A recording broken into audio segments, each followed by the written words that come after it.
Wrong one.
All right, good morning, everybody. It's 10 o'clock, so we will go ahead and get started.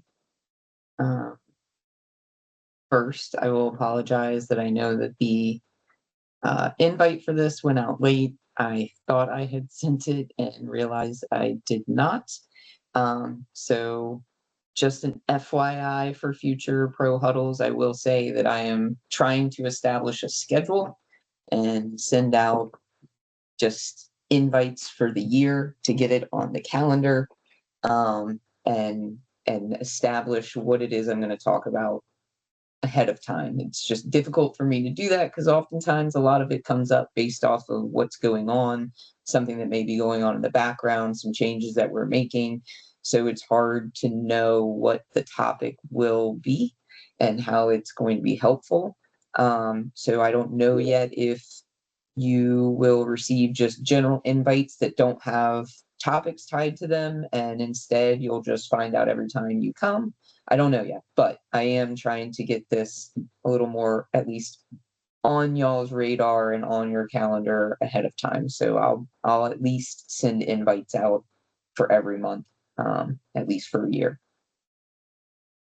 All right, so getting into this. So today it's going to be myself and Nola Song, who is one of the Pro Ops section managers. We're going to be going over the informal agreement number request process.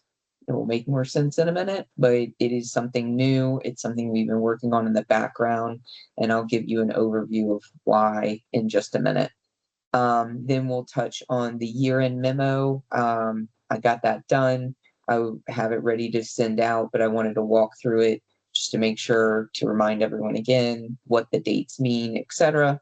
And then for the knowledge nugget, we're going to touch on something that we keep seeing as some issues when we receive different packages about vendor names and the consistency of the legal names across um, all the different places that they need to match and what matters to us for us to be able to process things. All right, so Nola's going to go over this, but I want to give a little bit of a background to why this came up. So you understand the purpose of why. Like, we didn't just say, what's the next thing we can do? I mean, I do that a lot, but this one actually had a purpose to it because I had to respond to an internal audit. An internal audit was done about informals and the process that's set in place for them. And one of the things that came up was that there is not an automatic control on the informal threshold in the system in Oracle. It was oftentimes either it was like a two part monitoring that everybody had to keep in the forefront of their mind, that, oh, this is an informal and therefore it has a threshold. So it was on the department side of y'all knowing what your value was, that the funding you had already uh, encumbered. And then on our side, it was making sure that as any requisitions came in, we wouldn't allow it to go past that threshold. But they identified that it is, human error could occur, which is true. And so therefore we were working in the background trying to come up with a way that we could build that threshold, you know, cannot exceed amount in. And so this was the way we had to do it. We worked with ERP, they got it set up. So the new Oracle rollout that came, the updates that were done recently kicked this out and put it into effect. So we wanted to give you an understanding of what goes on with it, and the fact, and like what you will or won't see versus what we do and don't see still, and how we expect to move through this. It does change a little bit of the process. It is not an excessive change. It's just details that we have to pay attention to so that we make sure we set things up correctly. Yes, another thing we all have to get used to, but it'll be okay. We'll make it there. If we end up returning something to ask you for an update, just bear with us. We'll all eventually, it'll become, a normal thing that we remember, and it won't be a huge deal, but just take some time to remember these details for the informal. So that being said, I am going to turn it over to Nola so she can walk through what happened. And Nola's handling this because she has been working with ERP in the background to get this in place and test it. And I do have to give a shout out to other staff members in our office that helped with the testing, because we have to go through the whole process with ERP of somebody creates a requisition and we look at it as a PO and we have to get it through the system. So there's been a team in the background that handles this stuff, even on the weekends when ERP needs to run these tests, to make sure it's all in place and good for y'all. So I'll stop and I will now pass it to Nola. Thank you, Melissa. Good morning, everyone. Again, I'm Nola Song. I'm one of the section managers over at procurement. And so what I'm going to go over today is just like the light changes regarding the informal agreement number request process. So recently, as Melissa mentioned, there were some updates to Oracle. So now it allows us to create a master and child agreement. And so what that means is it allows us to tie the informal ceiling thresholds for one or more suppliers. Really, the biggest change is going to be how you request informal agreement numbers, and then the resultant contract will require you to request an agreement number or a child agreement number. The contract administrator will follow the process that I will show on the next following screens. And you will have to follow this process regardless of whether you're awarding one or more awardees under the informal. What to keep in mind is that the master agreement number will only be associated with the solicitation number, with the solicitation. So it's imperative that you follow this process, because without following this process, we really can't have eyes on what the spend is across the board. So, as Melissa mentioned, we went through an audit, and this was an audit finding. Next slide, please. So here, Melissa went over it a little bit already, and I mentioned it in the last slide. It's really just to track spend across the board, because there wasn't a lot of transparency between what purchase orders we were cutting against certain informals. Again, it's a result of an audit finding, and really it's a minor change, but it's gonna provide us with a lot of insight on what the spend is for informals, and it really this ensures that procurement is doing their part. Um, and the reason why I say that is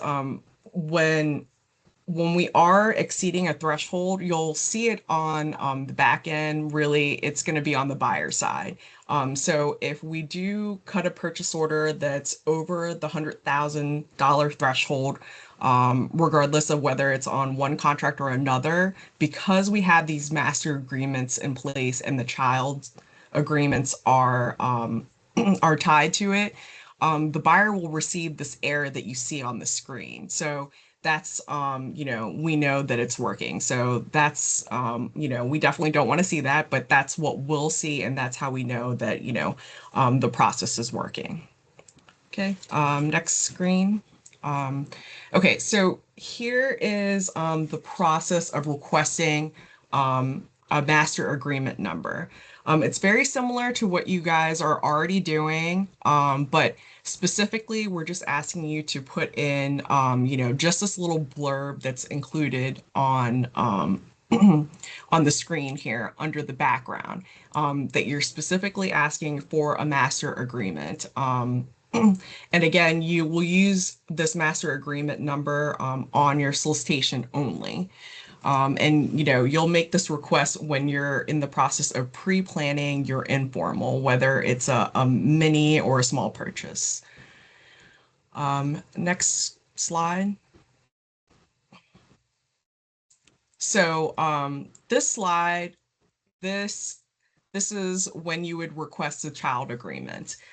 So once you've already gone through the process of your informal, you've got back your proposals or bids, and you've identified one or more awardee, you will go in here and request a child agreement number to be associated with the master. And that's super important. You have to make sure that you include the master agreement number when requesting your child agreement.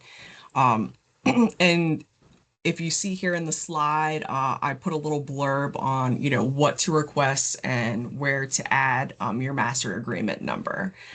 And again, you have to, unfortunately, you'll have to create one of these for each of the awardees. And you will still have to go through this process, even if you're only awarding one vendor. So, that's kind of the process. It's not like earth shattering.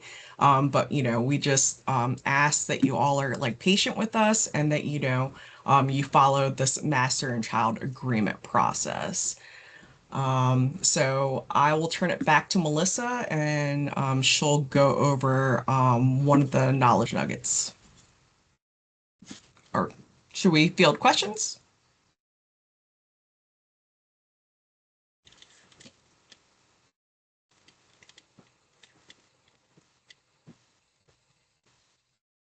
You're on mute. Of course I am. Nope, I was telling y'all that I was just trying to pull up the memo stuff, and we'll get to questions at the end. Okay. Sorry about that.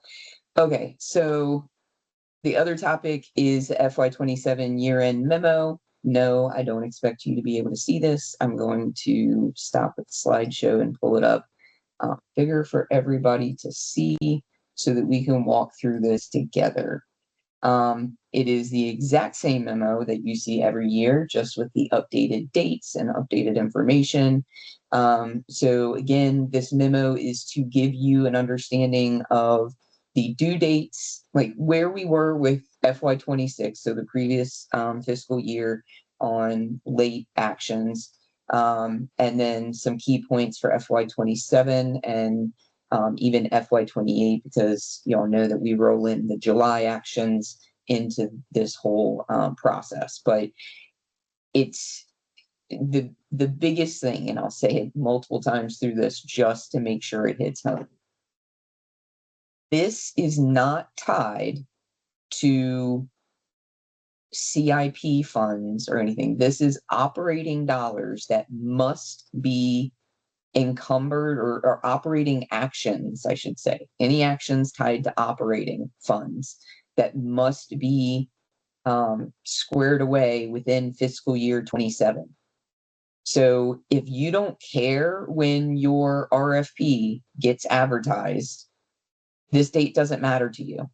If you need it done by June 30th, or if you need a contract for it, or if you need it done by June 30th, if you need it processed, then okay, like, these are the dates to pay attention to, your contract submissions, all of that. If you don't care that it doesn't get done until August, don't pay attention to these dates. This is solely for anything that must be completed by June 30th.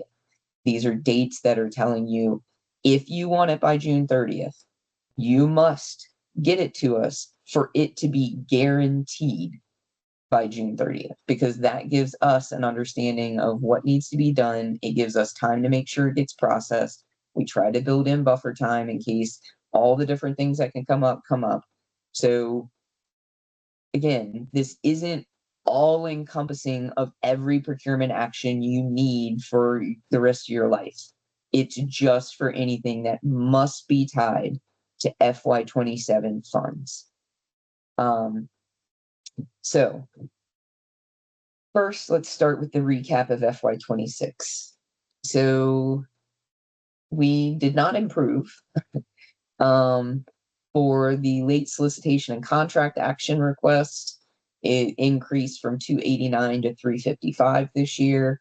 And for the late requisitions that came in after the May 15th cutoff, we increased from 230 to 331. Is that horrible? No, it's not. But the problem is when y'all submit stuff late, this goes back to the point I just made a minute ago, it is not guaranteed to be done.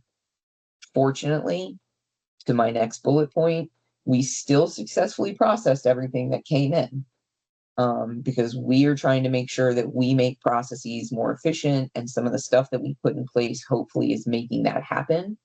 However, these dates are set so that y'all can be guaranteed what you need.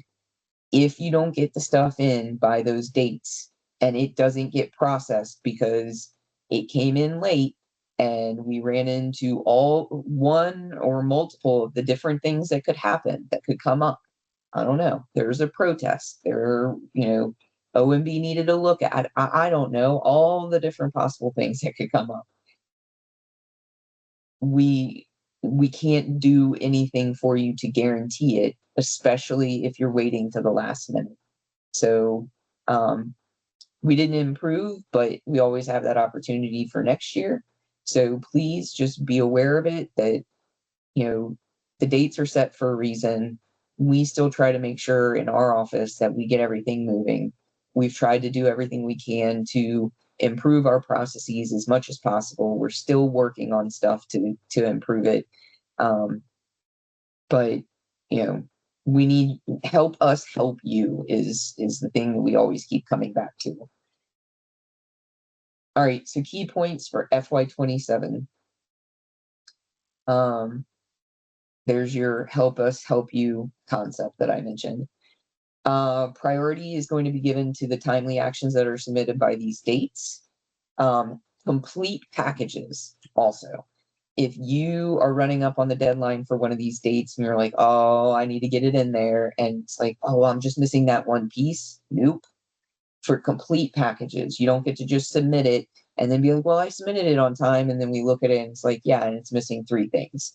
It's full, complete, correct packages being received by these deadlines will be guaranteed and prioritized. And if it's not complete, it will be returned. I mean, that's our practice that we're getting into now anyhow, is making sure that y'all are being held accountable for stuff that may be missing or needs to be corrected or updated or whatever the case may be. Again, reiterating, the due dates relate to submissions supported by FY27 operating funds, not supported by CIP funds, unless the department, so the only way it's necessary for CIP is unless the CIP action needs to be completed by June 30th. If for some reason there's a CIP action that's required, then you can submit it and just flag it for us that, yeah, we know it's CIP, but it needs to be by June 30th. One note that we're adding is, please understand that if you submit FY27, don't submit FY27 CIP funded requisitions in June of 2027. If you submit something and it doesn't get processed, then you have to redo it with an updated GL date anyhow. So it's going to get kicked back to you and recreated. And when we're going through our process and trying to make sure that all of the operating items are done because we have that absolute deadline date, it starts gunking up the system if there are CIP things in there that ultimately would have to be returned and recreated. It's a double effort, right? So just be aware of when you're submitting stuff, what the GL date is, when you actually need it, etc. And to that point, that's where I put in, they'll be returned with new FY28 requisitions needing to be created with that updated GL date. And then for the key points for FY28, it's also, so this is where your CIP stuff can be created. It just has to have that GL date of July 1. So if you need anything in July for the beginning of FY28, then these dates do apply. Then the second bullet point, be aware that ERP project office is continuing to adjust and coordinate the budget loading and accounting information, and other system requirements. So we aren't the only players in this. There's other stuff going on in the background as y'all are processing these things, and as we are processing these things, we're not the only people involved. So especially as you get towards the end of the fiscal year, when the late stuff comes into play, as the late requisitions, there's a time period that OMB gets involved, then finance and the CAO's office. So there's a lot of people who may need to touch these things or maybe working on stuff in the background. So be aware of that. That's why we're trying to set this stuff in place and make sure stuff gets done in a timely manner so that everything can be processed.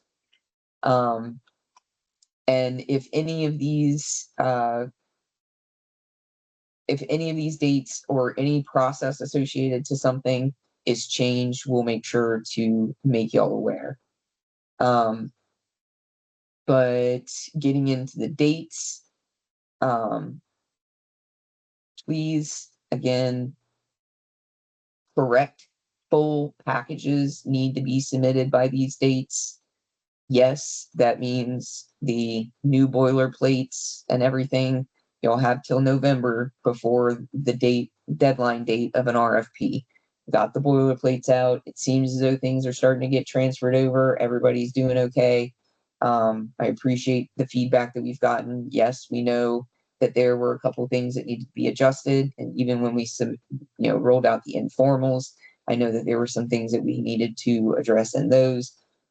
Thank you all for your patience, but we got them all done. So now I'm asking y'all to work on getting your stuff shifted over Again, it's not content change, it's just organization of it that is different. So these dates, not going to touch on every single one. Y'all are familiar with this. One thing I will say is I tried to pay attention. There have been every year something comes up where somebody's like, you keep moving it earlier and earlier and earlier. I'm trying to be cognizant of that.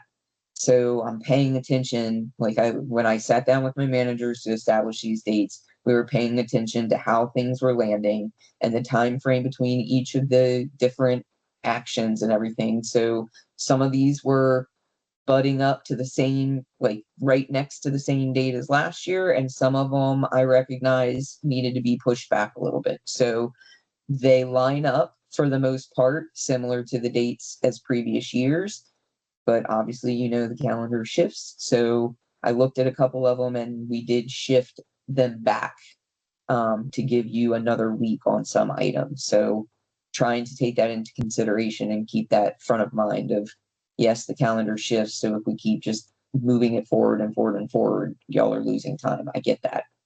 But again, we're trying to make sure that we're able to get stuff done for y'all.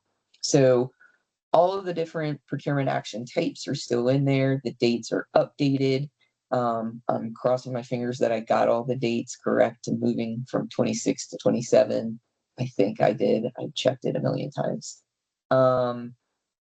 Your main thing, your big thing is May 21st is your last day. That was one of the ones I looked at and kicked it back. So it's in the third week of May because I'm aware that there's still a lot of money decisions being made, supplemental actions, etc. So, I tried to take that into consideration. This still lands as 5 days after budget load because we don't know what that exact date is. So still runs the same way. Everybody seems to be used to that now. So we're trying to keep that going. And the last date to submit any FY27 actions or FY28 for July is going to be June 22nd. This is the date that I started putting into place, I think it was 2 years ago, where your last day is not June 30th. Our last day is June 30th. The Office of Procurement's last day to get everything processed is June 30th. But we cannot have people submitting stuff to us last minute and with the volume we have and expecting that everything gets turned around in the last few days. So your last day for year-end items is June 22nd. And again, my explanation for that is because that butts up right next to June 30th butts up right next to the July 4th holiday. It's summer. People are going on vacation, et cetera, et cetera. And what I recognized in my first couple years here is things would come in because we would give everybody June 30th as the last day. Things would come in on June 29th and it wouldn't be a full package, or it's not clear, or it's missing something, or whatever. And then there was no one to be found that could fix it from the departments. And it's sitting in our inbox because the departments were able to say, I turned it in on time. I got it to you before June 30th and I need it by June 30th. So there you go. And we're sitting here like, well, how are we supposed to do anything? Because the 5 people that we know from that office are out or whatever, right? Like, it doesn't help the process to wait to the last minute. So your last day is June 22nd, so that if we do receive anything that is not complete, needs edits, needs adjustments, whatever the case may be, there is a buffer time for us to communicate that to you, whomever may be in the office and can handle it, and y'all have the chance to fix it, get it updated, whatever, and get back to us, and then we still have time to process it. Because the mess that it made where you were told June 30th and we just had to make that happen. When stuff would come in and it wasn't complete or there were issues, it made for a scramble. And in my mind, we don't always have to be reactive. We can be proactive. So this is my way of being proactive. Um, we moved this date up, I think, an additional day, because we still need a little bit more buffer to make sure everything's squared away. One other one I do want to specifically point out, Thursday, June 17th. No, sorry, not June 17th.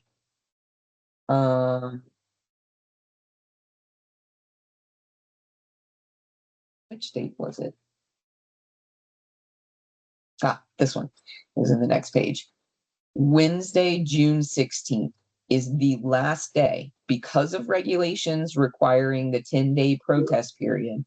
Wednesday, June 16th is the absolute last day that we can publish award, publicly post award for formal solicitations utilizing FY27 funds.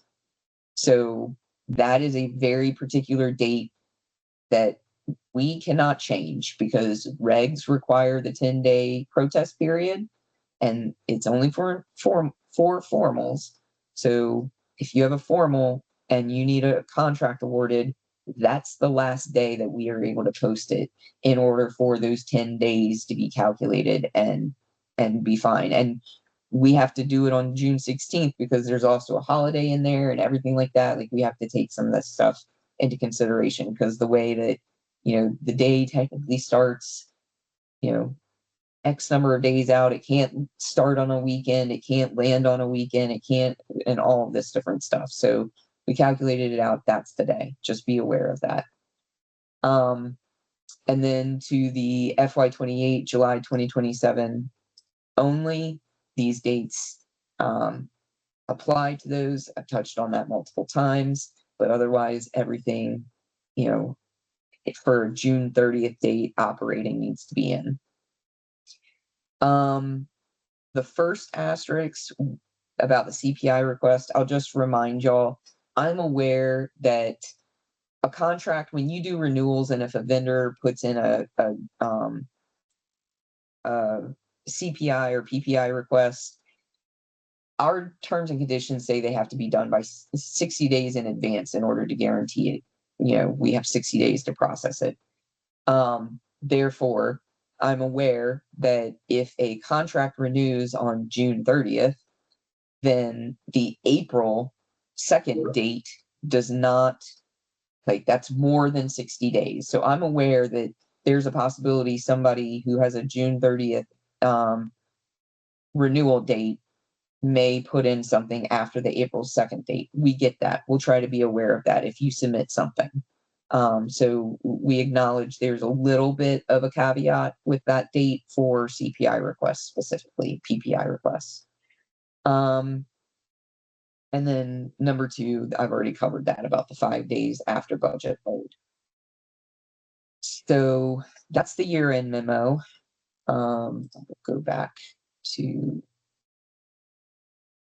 presentation and kick this back over to Nola. So she's going to cover the knowledge nugget about the legal names, the legal business names, and what's required where. So Nola, back to you. All right, thank you. In this slide, I'm going to go over legal names. Just like lately, what I've seen for some of my departments, some of the names are not matching in, just various areas. I think what I've seen is just like Oracle and SDAT. So those names aren't the same. So when I say legal names, what we're looking for is that the names of the suppliers are the same in 3 key areas. The first would be the Maryland Department of Assessment and Taxation, or I think previously, sometimes you'll hear buyers or myself say SDAT. So when we're doing a new contract, we have to make sure that they're registered with the state of Maryland. And here on this slide, I included a link, and you can check their name on there to make sure that they're filing their taxes with the state of Maryland. Um, this name in their filing should coincide with EBS Oracle and the contract document. So, that being said, no acronyms or anything like that. Like it has to be exactly as it is in their SStat. And on their contract and in Oracle. So what I mean Oracle is what it says when you put in your rec, and then what it says on the purchase order. So all those things have to match. Um, Also, when it comes to the contract, the name should be the same on the contract as in the insurance as well. So those that's like a fourth place that the name should exactly match. This has been an issue just because, when we're doing like amendments and that sort of thing, those names are not matching. So just be very cognizant of that when, you're signing new contracts. So I just have like two pro tips, if you will. So the first tip is just when you're working on a contract and you're going to, send the contract out for signatures, specifically when it's going to OCA, make sure that all these names match in all of these spots. So, SStat, Oracle, and on the contract itself. So that's a good like marker to make sure that the names are all matching.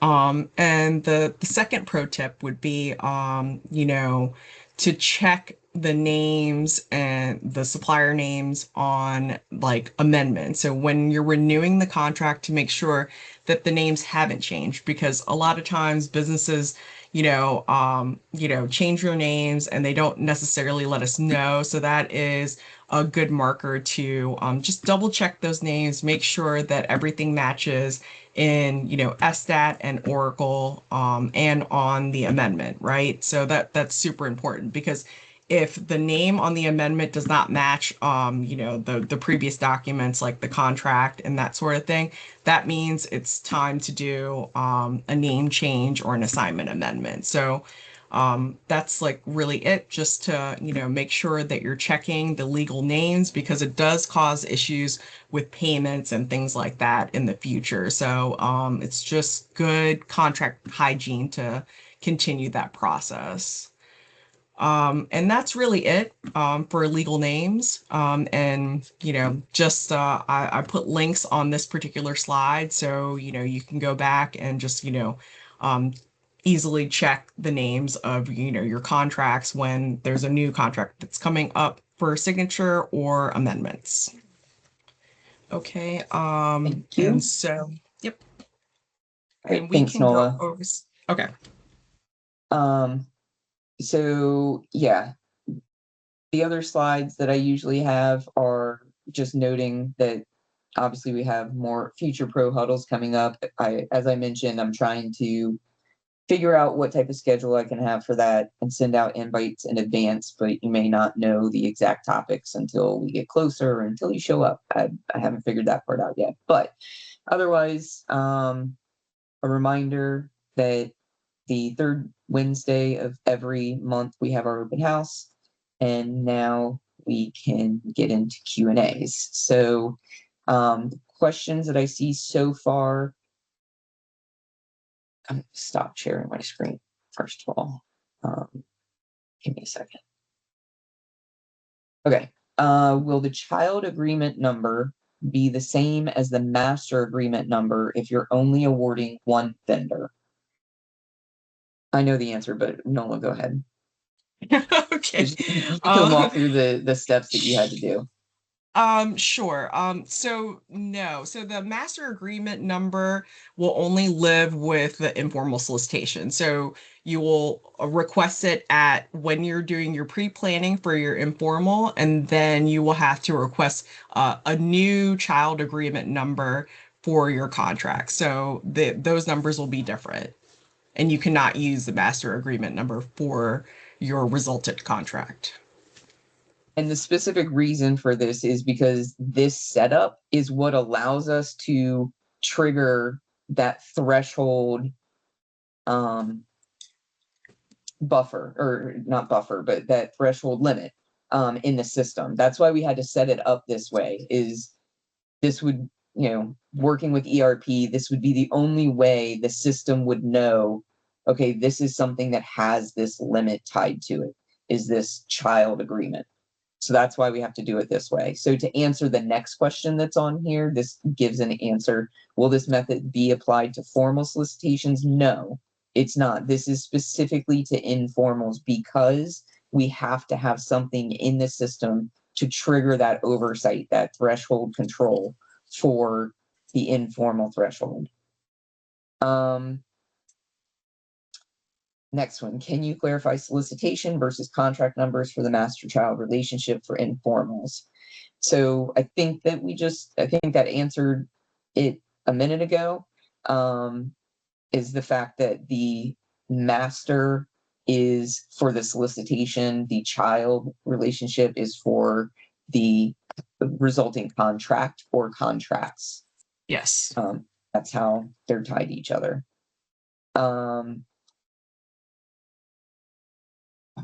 The next one, Brianna, that's something we'll discuss internally, because that's more of a process for us to clarify. Procurement specialist and everybody will get y'all a better rundown of what to look for this. Next. So about contracts necessary for August of FY28, should you still follow the FY27 deadlines? You can, if you want to just get it in and it's in the pipeline, but it's just, our focus is June 30th requirements first, and then July, because obviously once we hit the June 30th, people are going to need that stuff in July. So yes, it doesn't prevent you to. So if you need it August, if you need it September, if you need it next December, if you've got it ready, you can go ahead and submit it to us and get it in the pipeline, and we can, if we're able to get working on it, we will. It's not like we're just putting all the rest of the stuff aside. It's just that for us, when we are seeing things come in, our priority will be June 30th needs and July needs. But it doesn't mean that anything else shouldn't come in and won't be looked at. It's just us saying, hey, if you don't need it by those dates, don't freak out about these dates. Submit it whenever you submit it, and it'll be in the queue. Hope that answers that question. So if a company name includes DBA for doing business as, do you have to include the DBA name in the contract, etc.? Similarly, can the DBA name be used on its own? We should have it exactly as it is on SDOT. So if it's like, NOLA, song, DBA, NS, then it should be exactly that on the contract and in Oracle and that sort of thing as well. So it should all match. All right, what steps should be taken if the vendors' names do not match across SDAT, CVRS, and Oracle? Does a new entry need to be made in SDAT, CVRS? The department should be communicating with the vendor that it does not all add up, and advise them that they need to get it to add up. Especially, like, honestly, Nola, if you have tidbits on this one, simply because I haven't had to interact with the vendors on what they need to do if something in SDAT needed to be updated. do you have feedback on that? Yes. So, really, the SStat CBRS issue really depends on their tax ID and whether it's an assignment or a name change. A name change would be the name of the vendor has changed, but their tax ID doesn't. But the name will still need to match in SStat. They'll have to reach out to the state of Maryland to update um their user on there. In CBRS, I think that's an easy change. They would go into CBRS and make that change themselves to change their name if their tax ID is the same. If their tax ID is different, then that's an assignment. On the SStat side, it's the same. They most likely will have to do a new entry and put that whatever their resulting new name is. In CBRS, it's the same. They would have to go into CBRS and create a new user because now the tax ID has changed. So hopefully that answers that question. All right. That looks like it's all the questions. Again, I will acknowledge there's been a lot of changes lately. I do truly appreciate everybody's patience. I go back to saying, I am very well aware why this doesn't get done more often, people updating boilerplates and forms and everything, because it was quite the task and undertaking. So hopefully, like I said, the feedback I've received about the boilerplates has been positive. There are some things people brought to our attention that we've had to make some corrections to. There's formatting things and fixing some drawdown options. But it seems as though it's been helpful. I'm very open to feedback on anything relative to the boilerplates, whether it be the boilerplates themselves and how they look, how they flow, any feedback maybe you hear from vendors, all of that, but also for the guides, because one of the things I think you hopefully are noticing is that if we're providing you something, we're also trying to provide you something that explains that thing, so that it's kind of a self-help guide for you to get through stuff. So if you see stuff in the guides that either needs to be corrected or that you're like, oh, it would be really helpful if this was a tidbit added in there. We're open to feedback. I'm always willing to say that I don't think of every single thing, and that's why I typically bounce stuff off a bunch of people to make sure that I've covered all my bases. So please, even from your perspective, if there's something we're missing, it's helpful to know that, or if there's something that would be helpful to you that we didn't think about, yes, please let us know. But I really do appreciate your patience. I appreciate all of our team in our office of getting it done. And I hope it has been beneficial. But to that end, we are done with this month's Pro Huddle, and within sometime next week, probably, I'll have. Sorry, I have to note this comment that came in because it is a very valid thing. Yay to no more tiny fonts and columns. Yes, that was one of the frustrating things. But yeah, so early next week, I'll have the invites out for future pro huddles just to get it on your calendar, hopefully get it consistent on the days and everything. But again, please don't expect there to be topics with that, because that's going to take me a little bit of time to try to figure that out, how to really hone in on that when I kind of do a little bit of a reaction to things going on in the background for some of my topics. But anyhow, thank you again for showing up. I appreciate it. Always appreciate y'all's feedback and your attendance, and I hope they help. Have a good one.